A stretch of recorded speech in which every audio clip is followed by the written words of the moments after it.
ভয় করো। ওয়াসরিকু যাতা বাইনিকুম, আপসের ভিতরে ঝগড়া বিবাদকে মিটিয়ে নাও। আতিউল্লাহ ওয়া আতিউর রাসূল, আল্লাহর আনুগত্য করো, রাসূলের আনুগত্য করো। ইন কুনতুম মুমিনিন, যদি তোমরা মুমিন হয়ে থাকো।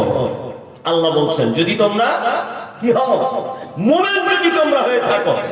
আল্লাহু আকবার। এখানে আল্লাহ সুবহানাহু ওয়া তাআলা মুমিন হওয়ার জন্য আগে তিনটে কথা বললেন। এক, তাকওয়াল্লাহ, আল্লাহর উপরে ভয় করবে।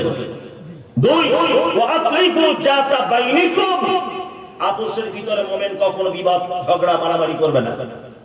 আতিউল্লাহ, মুমিন আল্লাহর আনুগত্য করবে। ওয়া রাসূল, রাসূলের আনুগত্য করবে। ইন কুনতুম মুমিনিন, ইন হচ্ছে সাক্ষ্যের জন্য ব্যবহার হয়।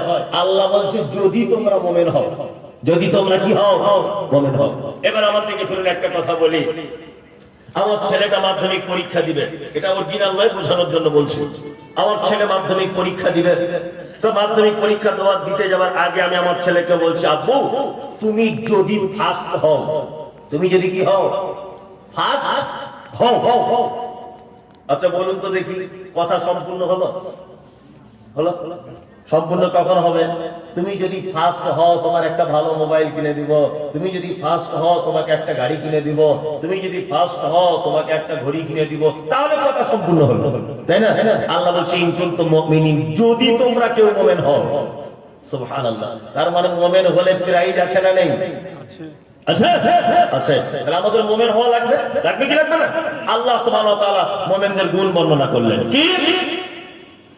إنما المؤمنون الذين إذا ذكر الله وجلت قلوبهم وإذا تليت عليهم آياته زادتهم إيمانا وعلى ربهم يتوكلون الذين يقيمون الصلاة ومما رزقناهم ينفقون أولئك المؤمنون حقا لهم درجات عند ربهم ومغفرة ورزق كريم। আল্লাহ মুমিনদের গুণ বর্ণনা করলেন। এই মাইক ওয়ালা কে আছে? মাইক ওয়ালা কোথায়? বাইরে। আরে মাইক ওয়ালা ভাই আপনি একটু দিকে আসুন, এই বক্সটা মাঝে সাথে ডিস্টার্ব করছে, আপনি এদিকে আসুন। আল্লাহ মুমিনদের গুণ বর্ণনা করলেন। এক, আল্লাহ বলছেন ইন্নামাল মুমিনুনা আল্লাযীনা ইযা যুকিরাল্লাহু ওয়াজিলাত কুলুবুহুম।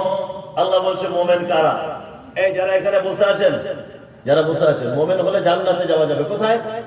জান্নাতে। মুমিন হওয়ার ইচ্ছা আছে আপনাদের? ইনশাআল্লাহ, ইনশাআল্লাহ। আল্লাহ তাআলা মুমিনদের গুণ বর্ণনা করলেন। এক, আল্লাহ বলছে মুমিন তারা, মুমিন হলো তারা যাদের সামনে যারা পাপ করে, অন্যায় করে, অন্যায় করার পরে পরে আল্লাহর ভয়ে থরথর করে কাঁপে। এটা হচ্ছে মুমিনের এক নম্বরের গুণ। পাপ করবে, অন্যায় করবে, কিন্তু অন্যায় হয়ে গেলে, আল্লাহর কথা স্মরণ হয়ে গেলে মুমিন কি করে? ভয়ে থরথর করে কাঁপে। এটা মুমিনের এক নম্বরের গুণ। এই আমাদেরকে ফেরত, মুমিন তাহলে ভয় করবে পাপের ব্যাপারে কার? কাকে? আল্লাহকে। এই একটা কথা বলছি, মায়েরা যারা বসে আছেন আপনাদেরকে, আপনার ছেলে ছিপ বুঝেন, ছিপ নিয়ে মাছ ধরে, ছিপ, ঠিক দুপুর 12টার দিকে ছিপ নিয়ে মাছ ধরে নিয়ে এসেছে, 2টা মিল মাছ এরকম সাইজের। আপনি রান্না করে খেয়ে নিলেন, রান্না করে কি খেয়ে নিলেন। আপনার একবার জিজ্ঞাসা করার দরকার ছিল কি ছিল না? ওই বাচ্চাটা যে মাছ কোন পুকুর থেকে আনলি, জিজ্ঞাসা করার দরকার ছিল কি ছিল না?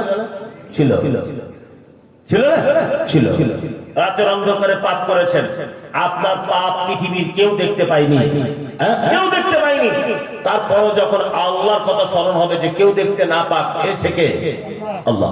আমরা পাপ করার ব্যাপারে ঠিক এইরকম করি। কেউ আসছে না তো?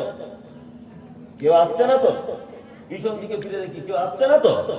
সামনে এরকম করে তাকাই অন্যায় করার সময় কেউ আসছে না তো লুকিয়ে লুকিয়ে করে, যখন দেখে কি দেখে না, দেখে একবার এরকম করে দেখেন যে ফাঁকা আসমানের তলায় মাঠের মাঝখানে ছাগলটা চুরি করছে, কেউ নেই, দেখতে পাচ্ছে একজনকে, আল্লাহ। আল্লাহ তাআলা বলছে মুমিনের এটা গুণ। মুমিন সর্ব ব্যাপারে ভয় করবে কাকে? আল্লাহকে। আর আল্লাহর ভয় চলে এলে ভয় থরথর করে কি করবে? কাঁপবে। এবার আপনাকে একটা আশ্চর্য ঘটনা বলি। মরা মানুষের মতো আপনি বসে থাকুন, ঘটনাটা শুনুন কত চমৎকার। আল্লাহর ভয় কাকে বলে? সুবহানাল্লাহ, সুবহানাল্লাহ। হযরত ওমরের নাম শুনেছেন? ওমর, হ্যাঁ শুনেছেন। কেমন মানুষ ছিলেন? কেমন মানুষ? আল্লাহ নবী সাল্লাল্লাহু আলাইহি ওয়াসাল্লাম ওমরের ব্যাপারে বলছেন, ওমর, আরে তোমার জন্য জান্নাতের ভিতরে একটা রাজপ্রাসাদ তৈরি করা দেখে এলাম। সুবহানাল্লাহ। আল্লাহ রাসূলের সবথেকে একজন বিচক্ষণ সাহাবী ছিলেন, নাম হলো তার হুযায়ফা। কি নাম? হুযায়ফা। ওনার এত জ্ঞান ছিল যে আল্লাহ নবী সাল্লাল্লাহু আলাইহি ওয়াসাল্লাম গুরুত্বপূর্ণ কথা আলোচনা করতেন হুযায়ফা নামক সাহাবীর সঙ্গে। কি বললাম বুঝলেন? হযরতে হুযায়ফার সঙ্গে আলোচনা করতেন। একদা আল্লাহর নবী, আল্লাহর প্রতি ভয় দেখুন, একদা আল্লাহর নবী হুযায়ফাকে বললেন, হুযায়ফা, আমাদের ভিতরে এই লোকগুলো তারা মুনাফিক। মুনাফিকের লিস্টটা করে আল্লাহর নবী হুযায়ফাকে দিলেন। হুযায়ফা এশার নামাজ পড়ে বাড়ি চলে এলেন। এইটা সাহাবীদের ভিতরে সবরব হয়ে গেল, জানাজানি হয়ে গেল যে বিশ্ব নবী মুনাফিকের লিস্ট তৈরি করেছেন, আর আল্লাহর নবী এই লিস্টটা জমা রেখেছেন হুযায়ফাকে। হযরতে ওমর গভীর রাতে উঠলেন, রাত 12টার সময় উঠে হুযায়ফার দরজায় গিয়ে ঠকঠক করে আওয়াজ করছেন। হুযায়ফা বলছে, কে এত রাতে আমার বাড়িতে? হযরতে ওমর বলছেন, আল্লাহর নবীর সাহাবী আমি হযরতে ওমর। হুযায়ফা বলছে, এত রাতের বেলা আপনি আমার বাড়িতে কেন এলেন?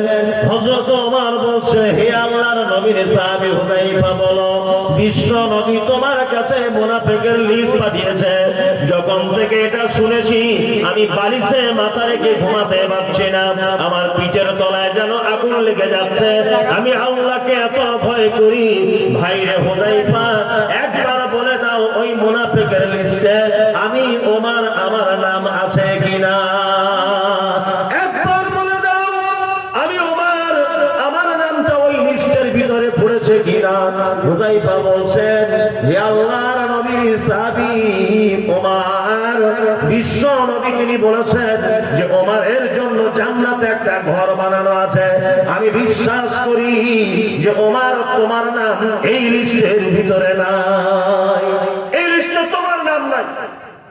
হযরত আবু বকরের নাম শুনেছেন? কেমন আল্লাহকে ভয় করতেন, সুবহানাল্লাহ। গনিমতের মাল এসেছে, গনিমতের, কি বললাম বুঝলেন? তখন তিনি আমিরুল মুমিনিন, খলিফাতুল মুসলিমিন, 663 বর্গ মাইলের তিনি খলিফার ডিউটি পালন করেন। সুবহানাল্লাহ। তার মানে তিনি মুখ্যমন্ত্রী। গনিমতের মাল কি এসেছে? কাপড় এসেছে। কি? কিছু কাপড়। হযরত আবু বকর কাপড় সবাইকে একটা একটা করে দিলেন, নিজেও একটা নিলেন। ঠিক তারপরের দিন জুম্মার খুতবাতে হযরত আবু বকর মিম্বরে দাঁড়িয়ে আছেন, আর দুইটা নতুন কাপড় পরে আল্লাহকে কেমন ভয় করে দেখলেন। একটা কাপড় পরেছেন, আর একটা কাপড় কি গায়ে নিয়েছেন, চাদর।